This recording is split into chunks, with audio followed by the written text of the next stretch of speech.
소녀들의 용감한 토크쇼 까칠 남녀.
비리검사 느낌. 맞아. 비리검사 같은. 이쪽에는 약간 좀 사기꾼 변호사. 두 분이 뭔가 투샷으로 잡으면 이런 비리검사의 모임 이런. 이 사람들 사형시킬 거예요, 이거는. 아니, 사용제도 폐지되는데 무슨 말씀이세요? 아, 다 사형입니다, 이놈. 이거 살아있을 놈들이 아니야, 이놈.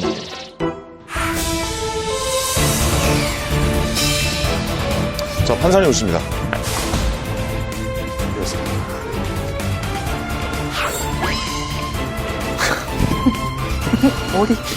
머리. 자, 다들 착석해 주시기 바랍니다. 저 선배님. 네, 조용히 해주시고요. 아니, 저. 판사? 예. 조용히 해주시기 바랍니다. 아, 예, 죄송합니다. 자, 그럼 지금부터 까칠 법정을 개정을 하도록 하겠습니다. 요거는 제가 그냥 살짝 좀 빼드리겠습니다. 예, 판사님. 이런 것도. 네, 죄송합니다. 제가 또 하나 또 예, 있네. 정신없이 나오는 바람에, 예. 일에 매진하시려고. 네, 미안합니다. 내가 지금 많이 급하게 나오느라고 죄송합니다. 우리 점검 네. 센스 아유, 감사해요. 네, 고맙습니다. 자, 오늘 소개를 해드려야 될 분이 한 분 계시는데요. 바로 소개해드리겠습니다. 김보람 변호사님 나오셨습니다. 안녕하십니까? 안녕하세요. 김보람 변호사입니다. 반갑습니다.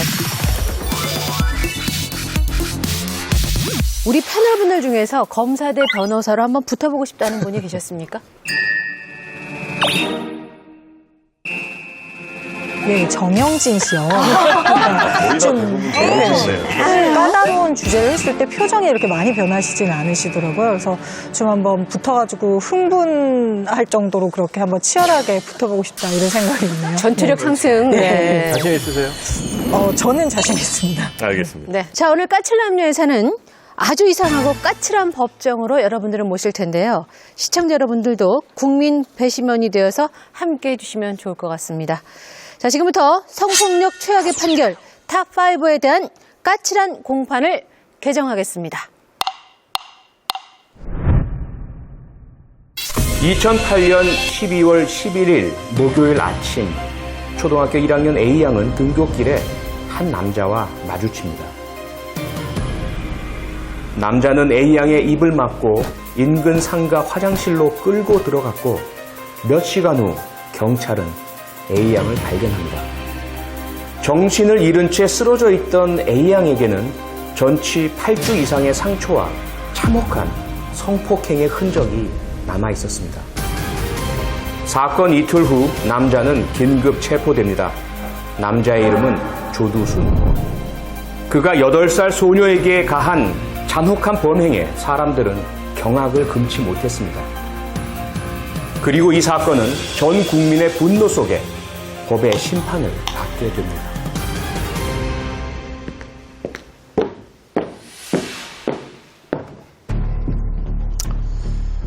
자, 징역 12년. 검찰은 조두순에게 무기징역을 구형했지만 대법원은 형을 낮췄습니다. 조두순이 평소 알코올 중독 증세가 있고 사건 당시 술을 너무 많이 마셔서 심신미약 상태가 인정이 됐다는 것인데요. 자, 이른바 음주 감경입니다. 전과 18범인 이 조두순에게 이 음주 감경은 처음 있었던 일이 아니라고 하는데요. 1996년 사람을 죽인 조두순은 음주로 인한 심신미약으로 감경돼 징역 2년을 받았고요. 2002년 경찰을 폭행한 뒤에도 음주로 인한 심신미약을 주장을 했습니다. 자, 3년 뒤인 2020년 12월 드디어 조두순은 68세의 나이로 출소를 한다고 합니다. 그러니까 이 사건에 대한 그 충격이 굉장히 컸는데 벌써 들어가서 지금 이제 3년 뒤면 나온다는 게 정말 믿겨지지가 않아요. 그러니까요. 그때 그 인공항문을 네. 달아서 제가 알기로는 지금 이제 인공항문이 자리를 잡아서 이제 배변은 가능했지만 그 당시에는 그 주머니를 차고 다녀야 될 정도로 거의 다 파괴가 됐었던 걸로 알고 있어요. 가해자의 경우에는 자기가 술을 마셨다 그러면 그게 감형의 이유가 된다는 게 너무 근데 그- 아이러니하다고 생각해요. 어떻게 12년형밖에 못 받았을까? 당시에 검사가 검사님이 무기징역을 구형을 했는데요. 네. 재판부에서는 나이도 고령이고 또 음주로 인해서 심신이 미약했다라는 걸로 해서 선처를 해줬습니다. 술 때문에 감형받는 경우가 꽤 있나 봐요. 자기는 알코올을 마시면 충동을 조절하기 힘들다. 제가 경험이 있거든요. 아니, 제가 음주로 그러는 경험이 아니라 네. 술자리에서 굉장히 크게 두 사람이 술에 만취해서 굉장히 위험한 흉기를 꺼내 들고 이렇게 싸움을 하는 광경에 제가 중간에 끼어들어가지고 말리는데 말려지지가 않는 거예요. 저까지 막 같이 맞고 굉장히 위험에 처하고 저도 피를 흘리고 말리다가 그 정도 상황이었는데 누가 불렀는지 경찰이 왔어요. 근데 경찰이 내리는 순간 두 사람이 술이 깨더라고요.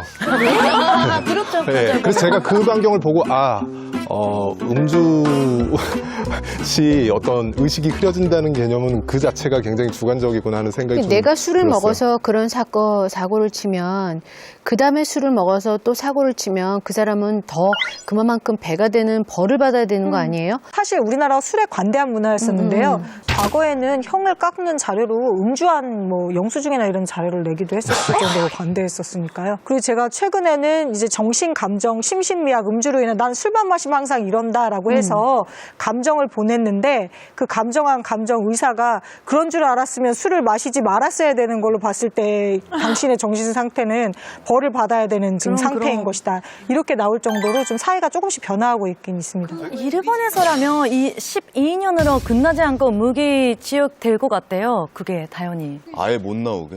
아예 못 나오게. 100년, 아, 네. 200년. 그 우리나라는 이제 2014년에 13살 딸 친구를 강간한 남자가 항소심에서 집행유예를 풀려났는데 네. 같은 해 미국에서는 비슷한 사건입니다. 13살 여자아이 강간한 40대 남자가 최소 24년형 그리고 작년엔 13살 소녀 강간한 39살 미국인 남성이 100년형 받았다고 하거든요. 그 뭐 형의 12년하고는 뭐 차이는 엄청나게 나는 거죠. 100년이라고 하면 죽어야 나올 수 있는 거잖아요. 그죠? 미국에서 기억하실 거예요. 그러니까 국가에서 제대로 처벌하지 않았기 때문에 혹은 그 자기의 성폭력 그 피해 사실을 이야기할 수 없는 문화였기 때문에 몇십 년을 기다리다가 자기의 성폭력 가해자를 죽이고 난 다음에 나는 사람을 죽인 것이 아니다, 짐승을 죽인 것이다라고 이야기했었던 굉장히 유명한 사건이 있었고요. 그 사건과 조두순 사건 같은 것들이 사실은 수면 위에 올라오면서 그 사건을 중심으로 성폭력이란 것이 무엇인가에 대한 인식이 생기기 시작했고 어떻게 처벌해야 할 것이며 혹은 우리는 어떻게 이 사건들을 예방할 수 있을 것인가 이런 이야기들이 시작됐다는 건 되게 중요하다고 생각하고요. 조두순이 2020년 12월 출소를 합니다. 조두순에게 징역 60년을 선고하고 싶다고 했던 피해자 나영이의 바람을 어른들은 지켜주지 못했습니다.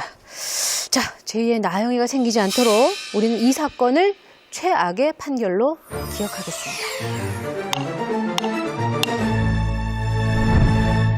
2016년 2월 인천의 한 라이브 카페. 피투성이가 된 한 40대 남자가 양손으로 입을 틀어막고 있습니다.